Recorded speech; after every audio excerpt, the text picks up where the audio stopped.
नमस्कार मंडळी, मी वैष्णवी स्वागत करते तुमचं माझ्या चॅनलवर.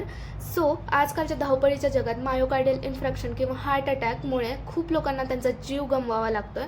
तर हे काही सिम्पटम्स मायोकार्डियल इन्फ्रॅक्शनचे आहेत.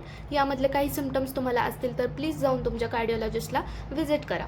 देन जर ॲज अ प्रिकॉशन्स म्हणून तुम्हाला तुमच्याकडे हा किट किंवा हा पाऊच तुमच्याकडे असलाच पाहिजे. तर आजचे आज जाऊन या गोळ्या खरेदी करा आणि ह्याचा एक किट बनवून ठेवा, जेणेकरून तुमचा किंवा तुमच्या जवळच्या लोकांचा जीव नक्की वाचेल.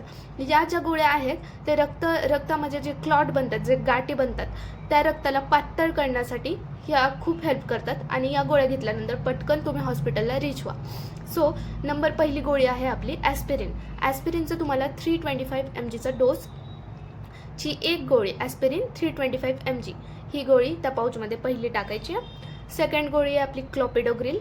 आता क्लॉपिडोग्रिलचं कसं आहे, त्याची युजली 75 mgचा एक टॅबलेट भेटतं. त्याचं तुम्हाला टोटल डोस 300 mg पाहिजे, तर त्याच्या 3 टॅबलेट तुम्हाला त्या पाऊचमध्ये टाकून द्यायच्यात. आणि नंबर 3ची आपली गोळी आहे स्टॅटिन. स्टॅटिनचा तुम्हाला 80 mgचा डोस लागणार आहे.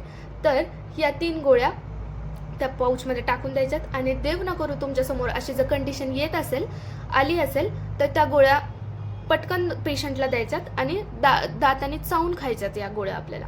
ठीक आहे. आणि या गोळ्या खाल्ल्यानंतर पटकन हॉस्पिटलला जायचं आहे. That's it for this video. तर नक्की फॉलो करा, सबस्क्राईब करा आणि ही व्हिडिओ खूप महत्त्वाची आहे, शेअर करा प्लीज. थँक्यू. स्टे सेफ, मस्त राहा, स्वस्त राहा.